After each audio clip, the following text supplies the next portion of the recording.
We cannot hear you.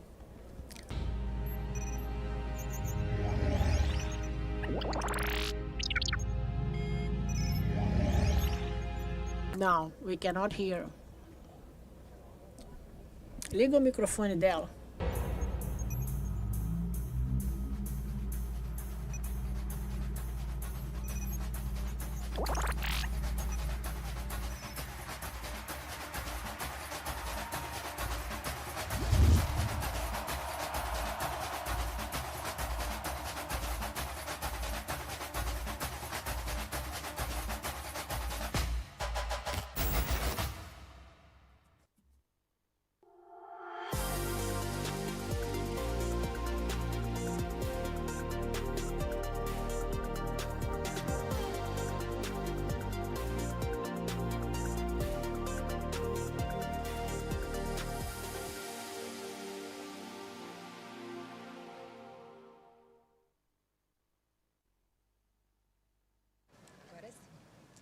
Boa tarde.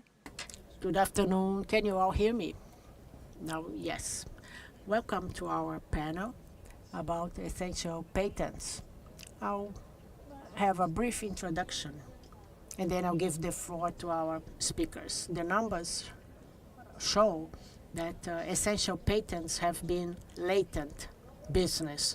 In 2021, the revenue from royalties have overcome $20 billion. The legal environment has followed the evolution of technology. Until the year 2000, companies that participated in the discussion were the bigger ones that established criteria amongst themselves involving the so-called essential patents. With the arrival of smartphones and other technologies in the market as of 2011, we noticed an increase of participation of other players, the so-called patent assertion entities, patent holders that implemented the technology. In Brazil, the discussion has reached the courts, and the number of actions have been increasing exponentially. The patent holder for the essential patents want injunctions invoking legal devices. On the other hand, we have companies that have implemented the technological standard and become the target of injunctions at an ex parte character. We have invited two experts in the area to debate this discussion about injunctions in Brazil and the US.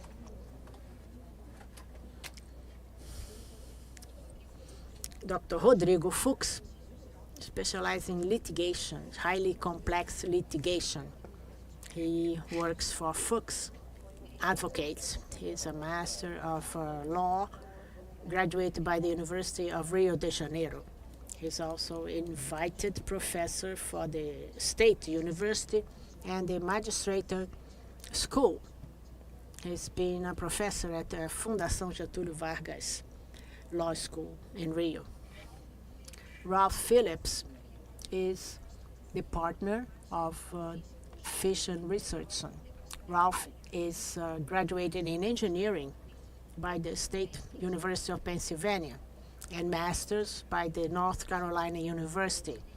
He has a degree in law by the University of Pennsylvania.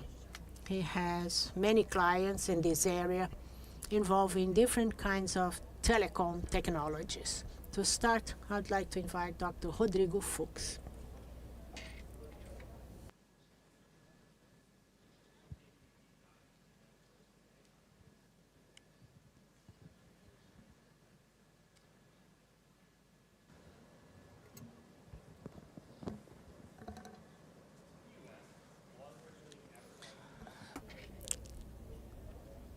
Good afternoon.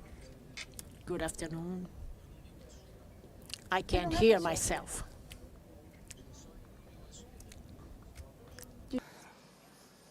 Eu já ia começar dizendo que I was going to start saying it's a challenge for me to make a presentation in this environment. If you can hear me, That's the most important thing. First of all, I would like to thank the invitation that I received. I am not an expert in intellectual property. I'm sure people who like me invited me to speak today about this important theme. I'd like to welcome Ralph. It's a pleasure to share this table with you and Ana Paula. I see many friends in the audience, and I'd like to thank ABPI because it's a huge event and this subject is very relevant and very exciting.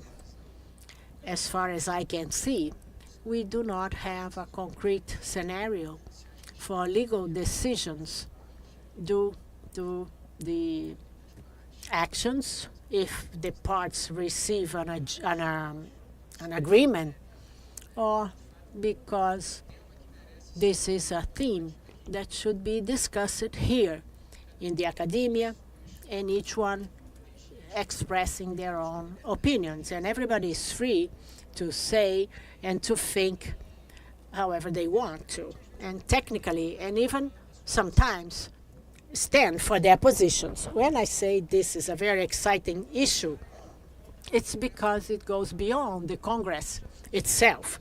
I was a victim of that situation. I can see Gabriel here, and he will remember. I've treated a similar situation. I'll tell you the story.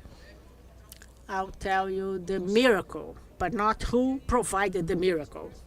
In this Congress, I was discussing about injunctions, about processual risks, and in the end, I saw that part of the audience was very restless, and I couldn't realize if I was being so bad that people were restless. But when I finished the presentation, I decided to talk to people. They say, you are not doing an academic exposition. And I said, well, I did it in my own point of view. And the discussion started. But then, Gabriel, God is very fair. I felt bad. Perhaps it was my fault. I did it wrong. I should have done that. This was in my mind for a while.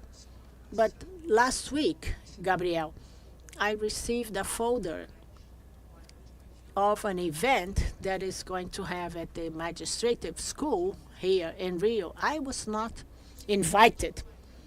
The people on the panel are all part of this defense thesis, and everything is fine. Always everything is fine, including inside the process, no matter how we are discussing. And that's my area, contentiously. We have to be educated with our colleagues, so I hope you don't beat me by the end of my presentation. I ask for your compassion with me. I am here to discuss those issues that involve an injunction about essential patents. This is a very thorny subject. Just to put into context, essential patents are those that are part of a technological standard. I can see people who work with me, they always talk about standards and standards. Technological standard, as we know, is a set of millions of patents that form this technological patent. We are talking about essential patents that exist to the development of technology for the good of society. So the first point is, nobody holds a technological standard. You hold a patent, and the patents together comprise this technological standard. So the discussion is how a patent becomes essential. The holders of the patent do a self-declaration of that patent. They go there They fulfill a form, and they say, I may be wrong, but the evaluation is just a formal evaluation. It's not a technical evaluation of each one of the patents. And then we have a very interesting issue. Of course, the person has the right to have their patent declared as essential. But this has pros and cons. The pro is that their patents will be disseminated. Everybody who's going to use the technology inside that standard will use and pay royalties for that patent holder. Of course, it also has the cons. That is, he cannot not license his patent. Once the patent is called essential, the patent holder must license its patent. And this is a very important premise for our discussion. So how does this occur? This payment of royalties should be done in friend terms, non-discriminatory, fair. But there is a new problem. What are these friend terms? I can see here Dr. Mazor, my dear friend and brother, and it's not me who says that. I have two lessons. First, Professor Shapiro, who is an expert in economic assessment of technologies, he says that friend standard is a reasonable value that does not create any barrier for free competition. So it's for the state of the art, for the development of technology. This is the academic point of view. But I was lucky to find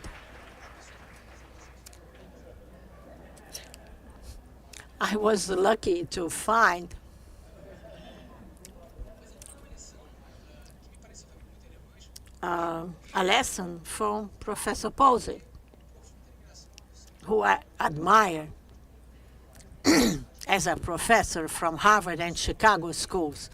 He's not only a scholar, but he was Chief Justice for 30 years. And he judged a case, Apple and X Software versus Motorola. And he has an important criteria. What is the criteria for this friend terms? The ex ante criteria, the intrinsic value of that patent. What does it mean? It means that the value of the patent should be considered before integrating the technological standard, because then we can understand what is a friend type patent. Because after it's part of the technological standard, discussion occurs, and the bargain power almost disappears, because the part that will have the patent integrated to the standard will say mine is essential to the standard, so the value is huge. This is the academic point of view and the practical one. It seems to be very relevant, but as I told you, there are parameters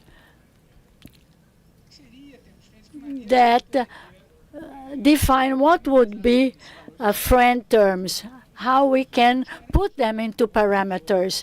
But the parameters that are elected are not binding. And then the problem starts. Because in a global logic, the companies in general negotiate packages, portfolios of patents, millions and thousands of millions, to reduce the costs of transactions. The companies understand that instead of analyzing one by one each patent to verify the value of each one of them and to hire a specific engineer to each of them, they have a global contract. I buy you 5,000 patents, 20,000 patents, and we come to a value, a global value. It's okay, but the problem is when there is no consensus in the value of the price. And it comes to the judiciary. And only then that patent that was taken from the global contract is being analyzed with a very strict criterion. It's not true that you can take a patent from a global contract and the beginning of a process. You can't say if it is useful or not, or if this patent is obsolete, or if it's current. We don't know, because you buy a portfolio, you buy a package, and then you have not a consensus. Then you knock at the door of the judiciary, and they want a resolution. But if it is within the standard, the judge says you cannot use that patent that is in the standard. I can't use it, so it doesn't make any sense. Not in terms of commercial cooperation between the parts or in a judiciary logic or reasoning. So from my point of view, the moment the problem comes to the judiciary, the self-declaration of the essential patent loses its strength. And then we have a need of a technical examination, because we know, and we don't have to hide reality, that in these actions of patents, each part presents to the judiciary reports that were produced. This one infringes that one infringes the other, and that's the processual game, so to speak. But this cannot be the cornerstone of something. Why is something more important than another thing? What about the right of one part and the right of the other part? And then we face another problem. I'm not pointing fingers at anyone, but it's an important piece of data. The problem is of the forum shop. If you want to beat me, I can leave the room. We know that it happens, not very often, but it does. There are companies that buy portfolios of patents to have a value above what it should be negotiated in good faith between the parts. And sometimes also you choose one patent in the global universal and you distribute actions in the same contract, several patents within the same contract. And then you choose places or courts where the jurisdiction is more soft, so to speak. This happens in Brazil. I didn't come here to say that Brazil doesn't have a system or a microsystem of urgency. We do have it. What we have to evaluate that in this essential patent cases, if this should be done or not. If there is another solution for this guardianship or for this problem on behalf of the credibility of the country, Brazil, in the name of the risk, Brazil, of the companies that want to invest here and want to prevail in a good faith agreement. That's what I want to conclude. Because we not only have the support of Article 300 and of the urgency guardianships, but also we have Article 42. I'm not ignoring Article 42. The patent holder deserves its preservation, but there are some cases where we have to think better about the norms. If you can defer an inhibitor guardianship. And the answer would be no. That's what I defend. That's my point of view. I understand that when we involve essential patents, the inhibitory guardianship could not be defined like that. We must be impartial with an expert to evaluate it, either because the patent is essential with auto or self-declaration, where there is no technical evaluation of the value or essentiality, or because if it is an essential patent,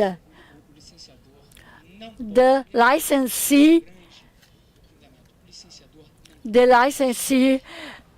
cannot deny giving a license. How can I defer an inhibitor guardianship not to use an essential patent if someone declared his patent as essential? And you cannot deny licensing. It's not if I can use the patent, it's how much I'm going to pay for that patent. It's totally different.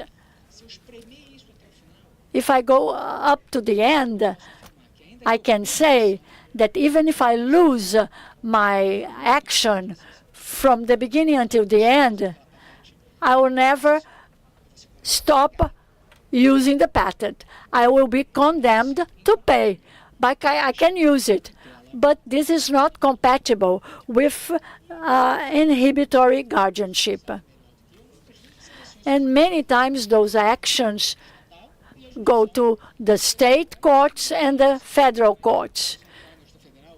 This is an anomaly of the system, and that's not the subject we are going to talk about in this panel.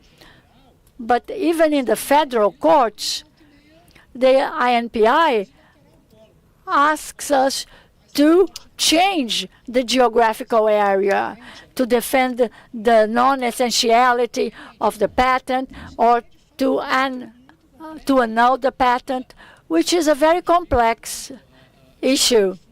I respect and admire our judges and our magistrates.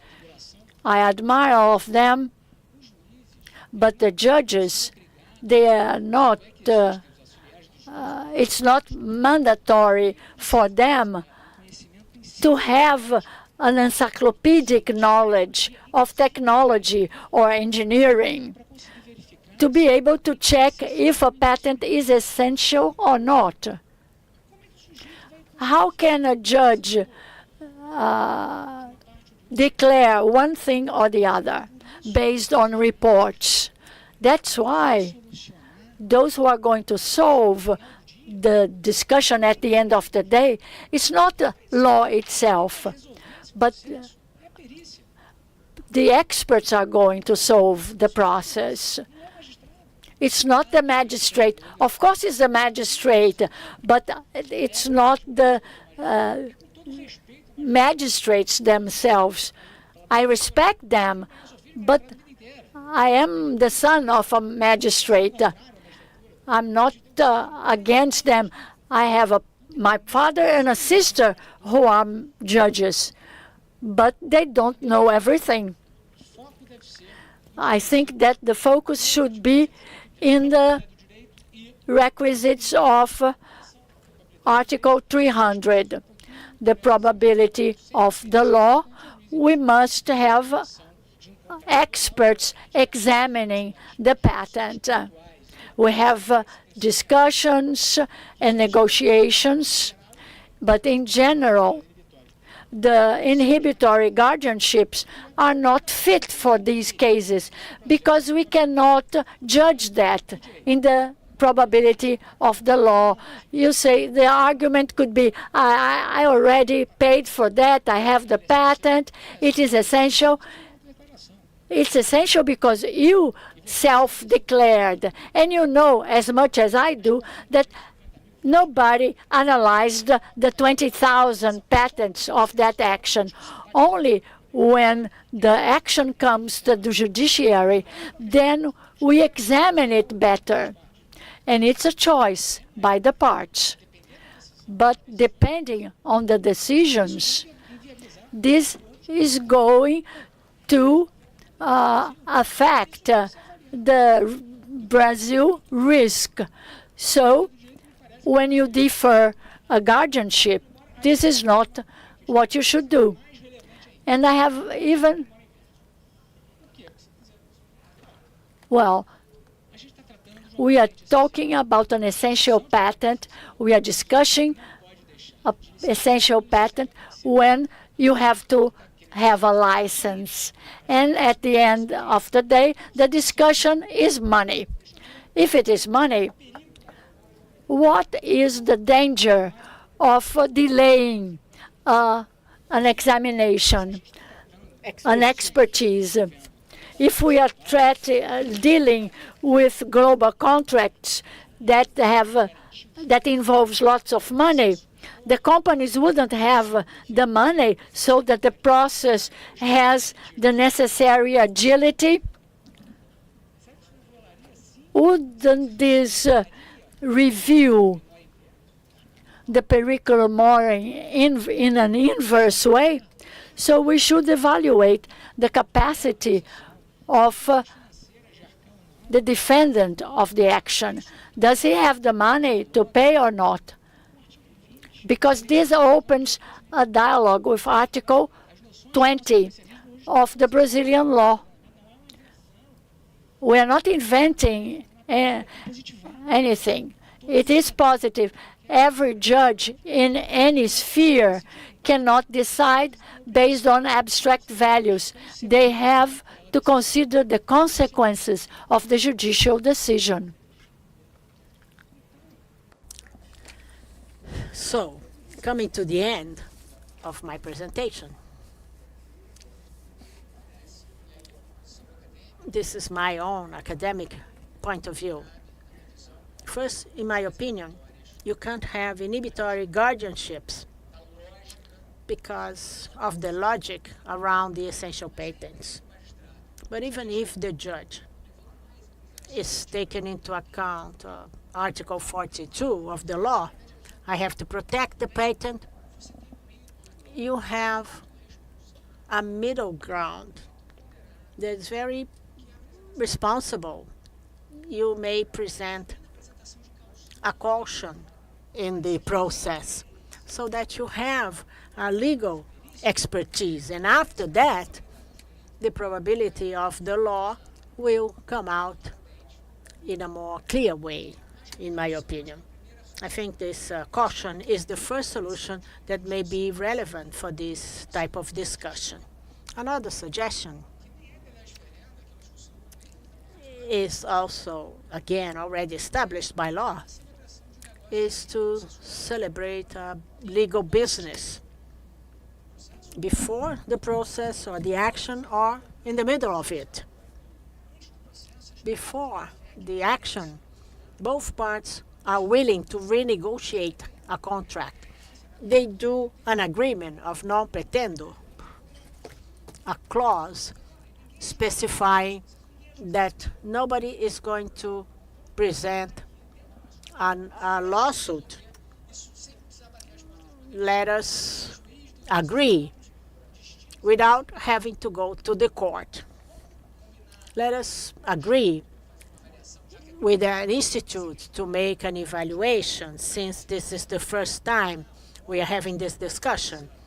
Let's invite an institute that can do this work, and then we decide upon the value of that patent. And during the process, the ongoing process, why not establish a convention between the lawyers for having a quick expertise? We say either the judge finds an expert or we can choose an expert. This can happen. We have this flow of the private parts more and more in the civil process, the civil law. So let us agree upon an institute, an agency, to do this quick expertise. And after that, we decide to agree upon a value. So these are some of the points I would like to raise. And collateral is not something that I invented. It's part of the law.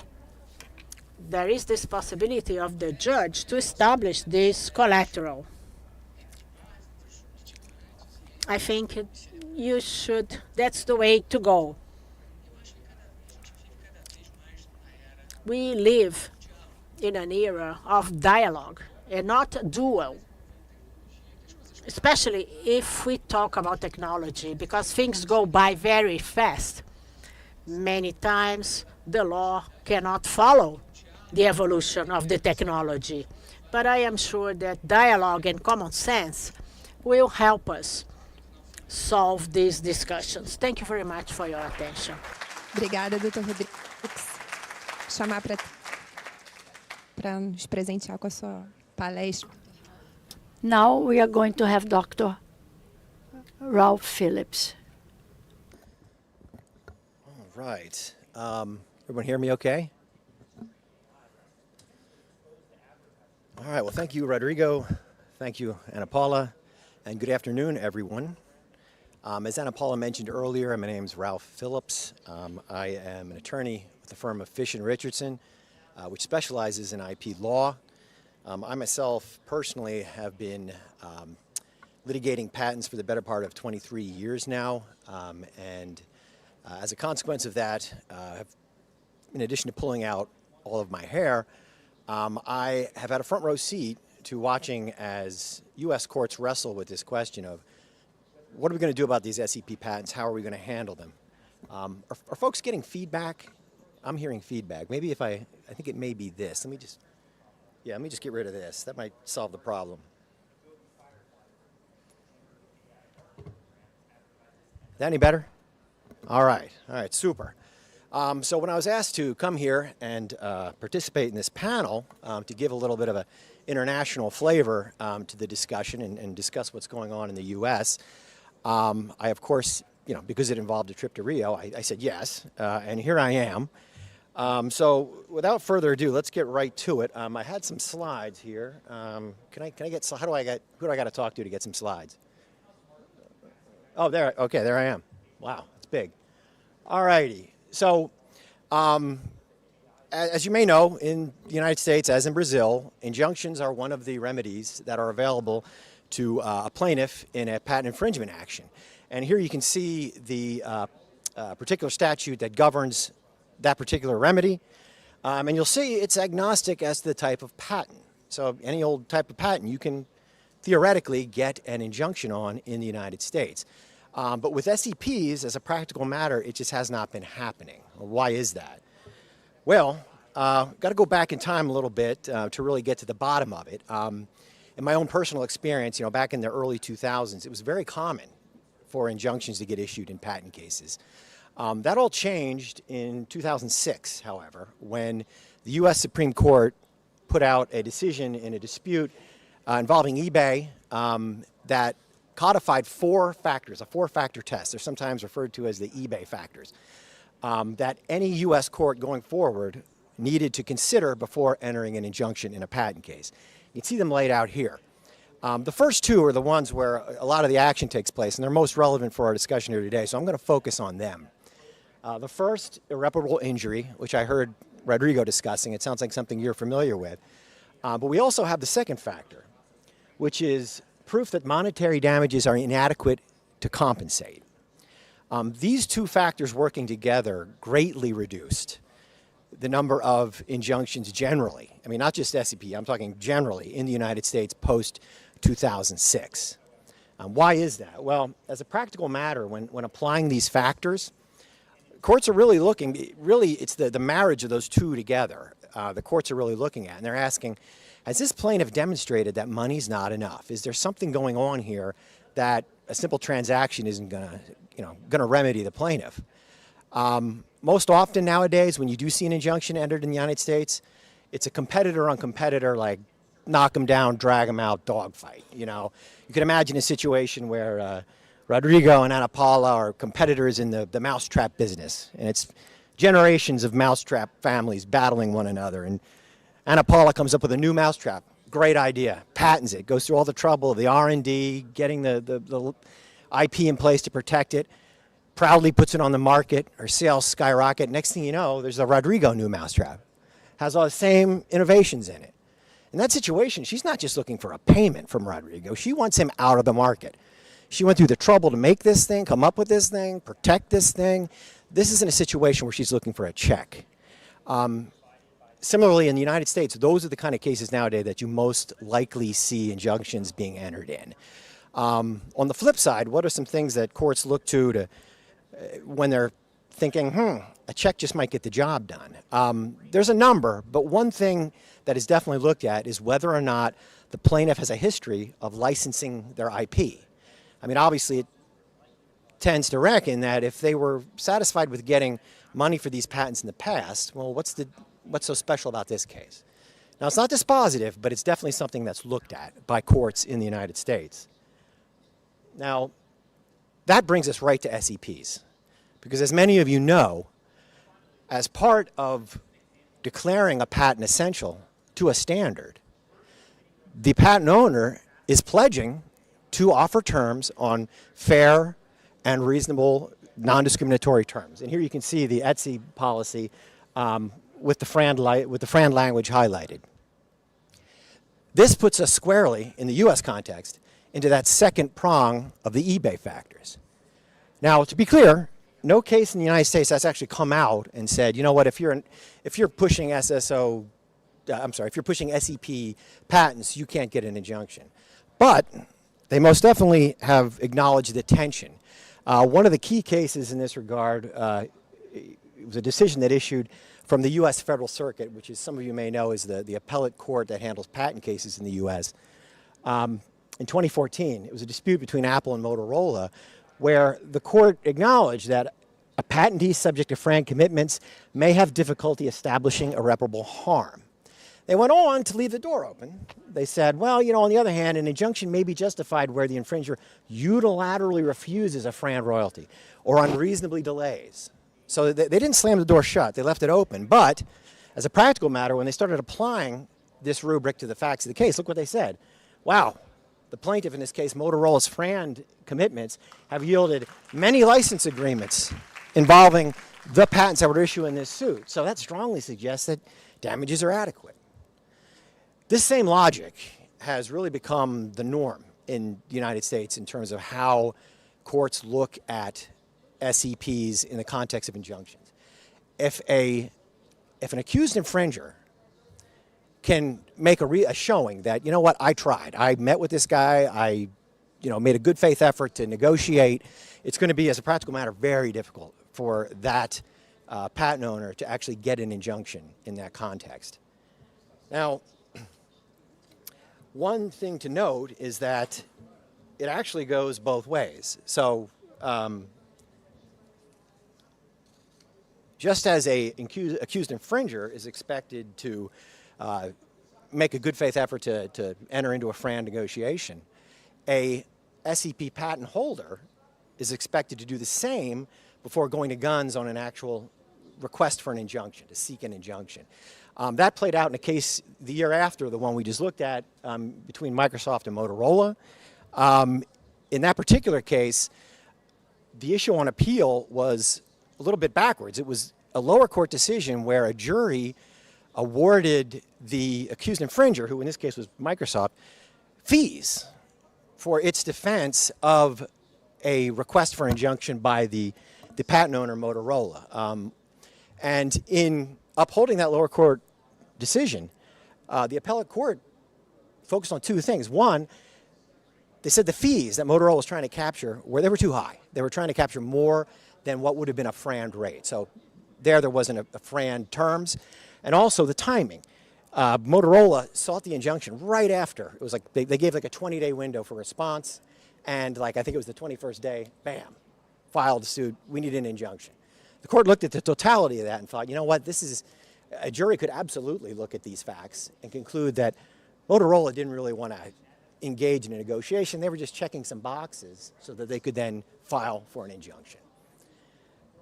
So all this talk about FRAND and the importance of exchanging FRAND terms leads to a pretty apparent question. What is a FRAND term? How do you figure out what the heck that is? This is another thing that U.S. courts have been grappling with. Unlike injunctions, which because of the kinds of decisions we just saw out of appellate courts have really been on the decline in U.S. courts, in the lower courts, parties seeking them. The question of what a FRAND rate is everywhere. It's tried constantly in the United States, and that's because monetary award is the other main remedy in the United States. And in the U.S., you're entitled to what would be the equivalent of nothing less than a reasonable royalty for use. Not to take a complete tangent here, but what that boils down to, the way that's been applied in the U.S., is that U.S. courts are asked to perform what's called a hypothetical negotiation. The court is supposed to put itself in the place of the infringer, the accused infringer, and the patentee, and imagine that at the beginning of this whole affair, instead of fighting with one another, they sat down and actually hammered out an agreement. What would that agreement have looked like? Well, in the FRAND context, it's pretty clear. I mean, the SEP context is pretty clear. It would be the FRAND rate. So in deciding damages in all of these SEP cases that are rumbling their way through U.S. courts, there's constantly FRAND determinations being made as part of damages. Now, you may think, oh, wow, well, then you guys must have it all figured out. There must be some sort of bright line test that's this is FRAND, this is not FRAND, or maybe even a big equation that you can put some numbers into, pull a lever, and bam, here's the FRAND rate. Unfortunately, that's not the case. This is, it's a very fact-intensive affair. It varies from case to case. And I should also note, one immediate thought might be, well, why not talk to the standard-setting organizations? The problem with that is that, by and large, they've been unhelpful. Most of them, and it's confirmed here for the IEEE, this is an excerpt from their current policies, most of them are pretty express about the fact that they're not responsible for determining whether a rate, an offered rate, or a rate in an actual agreement is or is not FRAND. So the courts in the U.S., as I imagine here in Brazil, are sort of left to their own to figure out what a FRAND rate would be. Now, in the U.S., again, while there's no sort of codified, this is how you do it, there are some methodologies that are pretty routinely used. Not in every case. Some cases you'll see one, some cases you'll see two. Sometimes you'll see parties dueling with these methodologies. One will be applying one, the other will be applying another.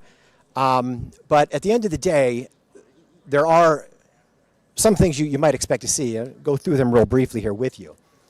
One of them is analysis of comparable licenses. This is something that's utilized in the U.S. generally, not just in SEP cases. It can be particularly relevant in SEP cases because there tend to be so many licenses flying around to related technology, other licenses in the standard, for example. And the value of this particular analysis really does kind of come down to how close the agreements are that you're looking at. If you really do have comparable agreements, same or very similar patents, it can often be the case that, as in the excerpt we have here from a decision from a court in Texas, the court will often find them to be the best market-based evidence of what the value should be of an SEP. Now, it sounds pretty straightforward. Find something similar and, crib off of it. But in actual application, it can be challenging. You see here, this is from the same decision. You can see some of the actual analysis that goes into this.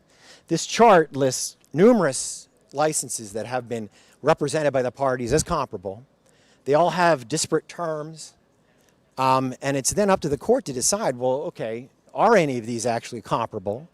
And of the ones that are, how do I account for the fact that there's not agreement on these terms? How do I synthesize these to arrive at, a term that's applicable for this case? So this analysis can get complicated. It can be further complicated where instead of a unilateral license, where you just have, money flowing one way and patents flowing the other, you've got cross licenses. Then the court ends up having to unpack things, trying to account for just that portion of this cross license that is applicable to the comparable patents at issue. So again, while pretty straightforward in principle, it can actually be quite interesting in its application in a live suit. Now, one other thing I've noticed, and this is somewhat peculiar, but for some reason in a lot of our cases, it seems like the patent owners tend to focus on the agreements that have high rates, whereas the accused infringers seem to be focusing on the agreements with lower rates. I don't know, maybe that's just a strange thing. Just kidding. Somebody got the joke. So anyway, all right, what are some other methods? Another method is the so-called top-down method. This is one where, in an attempt to get a benchmark, whereabout should these the patents in suit, where should we start in terms of what an appropriate rate would be? The court makes an estimate of the aggregate value for all the SEPs in a given standard, and then apportions that to try to get an assessment of, what portion of that, relative to that, can you attribute to the patent owners, the SEP patent owners' asserted patents or portfolio. In simplest terms, it's like setting up a fraction where in the numerator you've got what the plaintiff, the patent owner is bringing to the table for the standard, and then everybody else in the denominator. Again, this is a technique used for benchmarking. It's not one that's really been formally adopted by any appellate court, but nonetheless, it is something that you see come up in U.S. cases from time to time. Another consideration U.S. courts often take into account is whether or not there is a patent pool associated with the standard. As many of you may know, companies often, particularly in the creation of a standard, will jointly license their SEPs through a pool. It becomes a one-stop shop for implementers who want to get access to the standard and use the technology, and it promotes the acceptance of the standard. And pools are often administrated by third parties like MPEG LA, which was the standard at issue in the Microsoft Motorola case excerpted here on the slide. So rates set by these pools, sort of along the lines of what we talked about with comparable licenses, those rates become, a powerful first start for courts. One thing, if they exist. One thing to note, though, and this relates both to pools as well as all the other techniques I've described, they really are just benchmarks. They're sort of the first step in the process. Once established, the court then needs to think about the particular situation, the particular patents at issue. How do they stack up relative to other patents in the pool or in the other licenses that I've looked at? And you can see that consideration in the second excerpt here. The court is wondering whether Motorola has made a showing that its patents were better in some way. They have more special sauce, if you will, than the average patents in the pool. Here they found not so, which argued for using the rate in the pool with little or no adjustment. This concept brings me to another important consideration courts in the U.S. make, not only in SEP cases, but more generally in patent litigation, and that is apportionment. In U.S. patent cases, courts need to try to really ferret out what portion of the value of a given product, for example, is attributable to the patented invention. For example, a patent that only covers a small portion of a device shouldn't be able to capture the value of the entire device.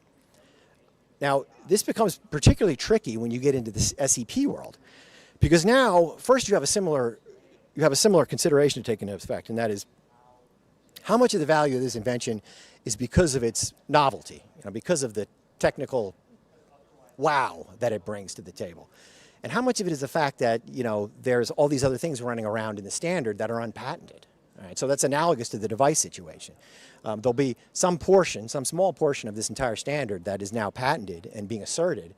How much of the value is tied up in what's actually being covered by the claims, and how much is attributable to unpatented elements of the standard. There's a second thing, though, that comes into play, and that is how much has the acceptance of this new technology, how much of it is accounted for, again, by the innovation, and how much is a factor of simply the fact that it's required. I mean, it's been adopted now into a standard that everyone has to follow, so everyone's using it. So the apportionment again, it's done in all cases, but in SEP cases, it can be particularly tricky because, again, there's sort of a two-step filtering that courts need to do to try to get down to, all right, what is the real value of the invention here?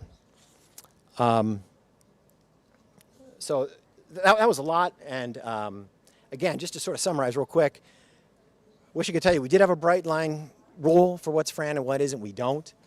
Again, courts in the U.S. often look to comparable licenses, sometimes apply a top-down method. If available, they will often look to patent pool evidence as a benchmark. But whatever benchmark you set as to all three of those, you've got to apportion at the end of it. The court will have to look, okay, now that I've got this rate, looking at these patents, how do they stack up? Where do they fit into all this? How much of this, how applicable is this rate to what's really being claimed and being fought about in this case? Real quickly, courts are sometimes asked to consider the other question. And this comes up in the context of sort of the case that we talked about earlier between Microsoft and Motorola, where now it's the patent, it's the accused party that's saying, hey, you, patent owner, you never gave me FRAND rates.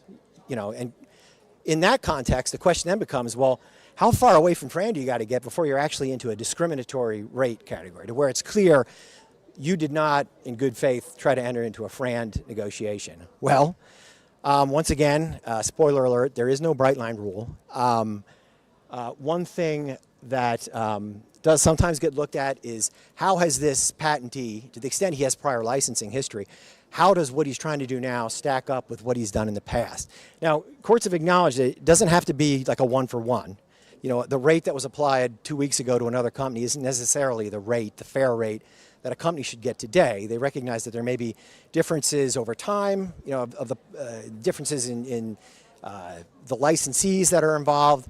That having been said, courts will consider if it really is a situation where there is another license for the same or very similar patents, similarly situated licensees, parties are very similar. This is, if a SEP patent owner can say, hey, look, I've offered the same rates elsewhere, that's actually a really great defense on that side to an accusation that FRAND rates have not been offered. So with that, I am going to, I guess, turn things over to questioning, and thank you all. Thank you. Thank you, Ralph. Thank you, Rodrigo. Very straightforward and very clear. You're going to need the radio to understand the Portuguese. Yeah. Então, vamos abrir para pergunta. We will open for questions. We are already running late. You have very few questions because of the time.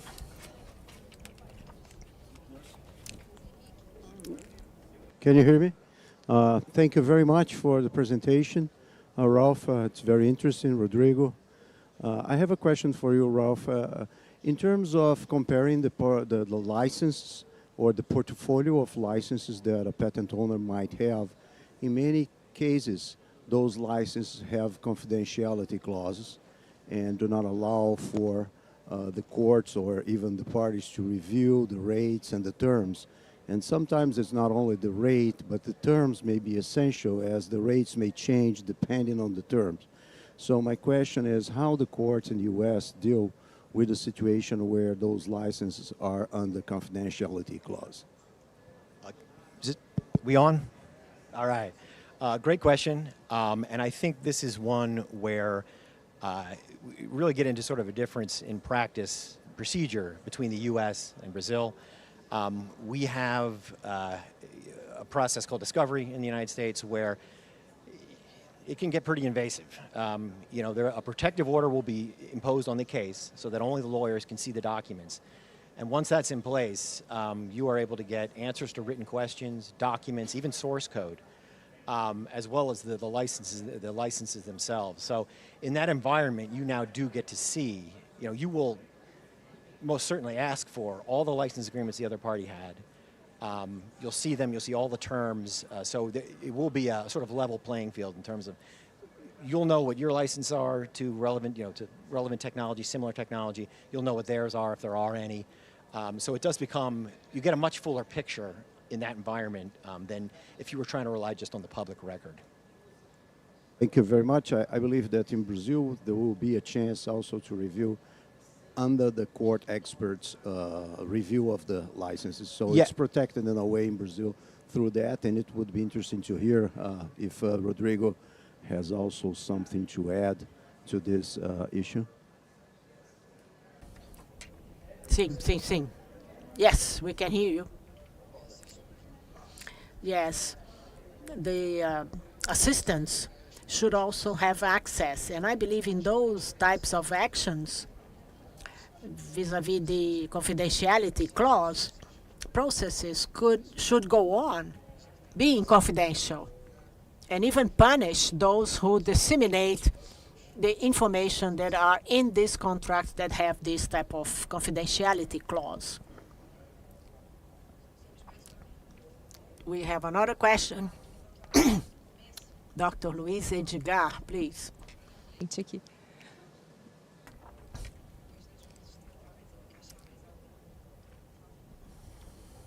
Para ele não ser prejudicado na ordem.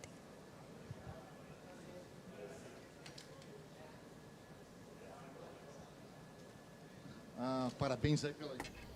Congratulations for the excellent presentations. Rodrigo, I have a question. It's a question for both of you.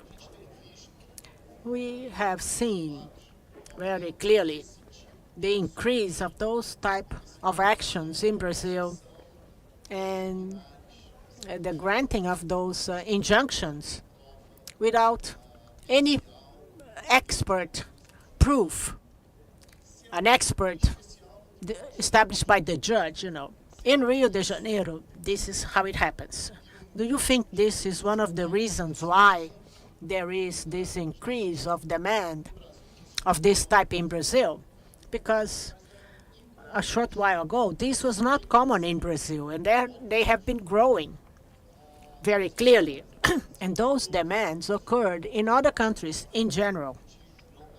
Global litigations, like in the US, in Germany, in Korea, Japan, and they hardly get to Brazil. Today, these have been growing a lot. Do you think this is one of the reasons why we have those litigations now in Brazil?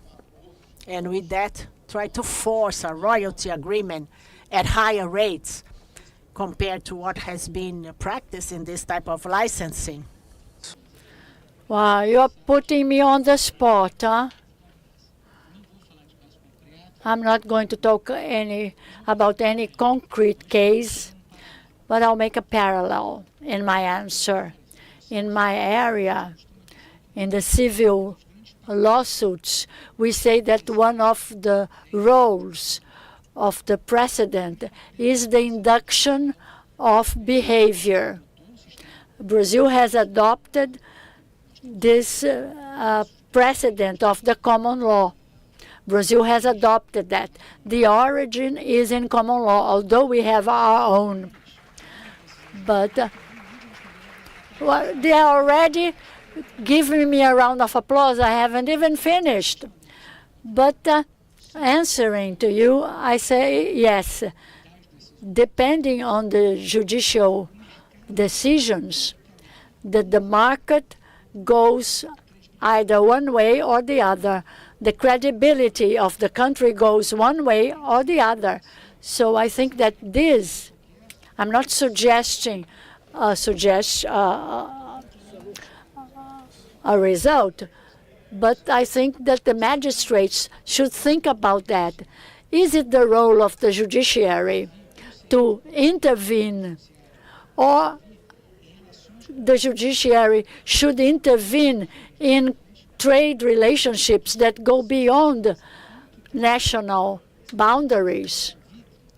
Would it be the role of the judiciary to enter in the middle of the negotiation, ending up by being a coercive instrument? I think that an equidistant judiciary power that allows the parts to dialogue, to open a dialogue, would be a better judiciary system. And also the contractual good faith.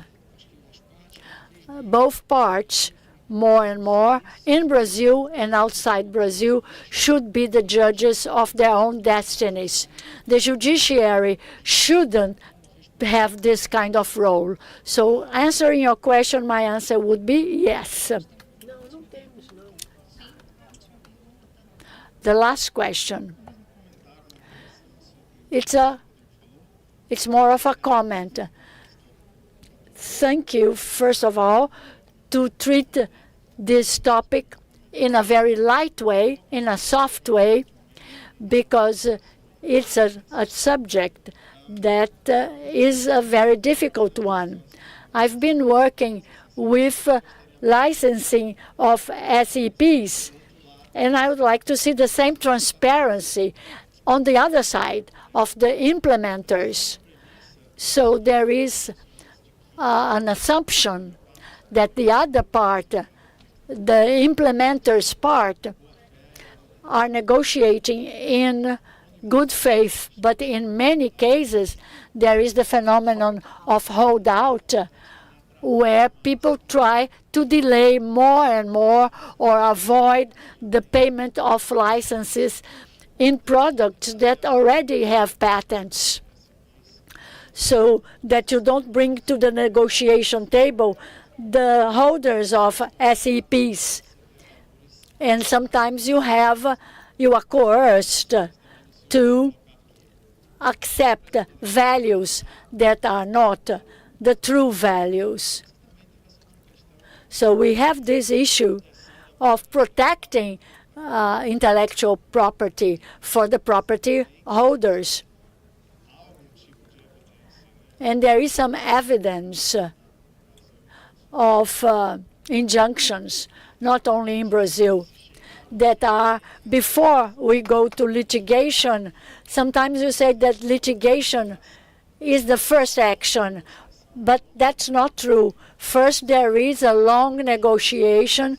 We want to put the claim charts, and we try to explain why a patent is essential, and the other part can challenge that, and we discuss the value of the portfolio. It's not a question. I would just like to highlight that there is another side of the coin, but I think the subject should be treated in a light way, in a soft way, because we are trying to listen to the parts and try to live in harmony. Thank you. Thank you. It's much better than being beaten. Good dialogue. Thank you. I think that the panel is finished. Thank you for being here and for this friendly atmosphere. Thank you.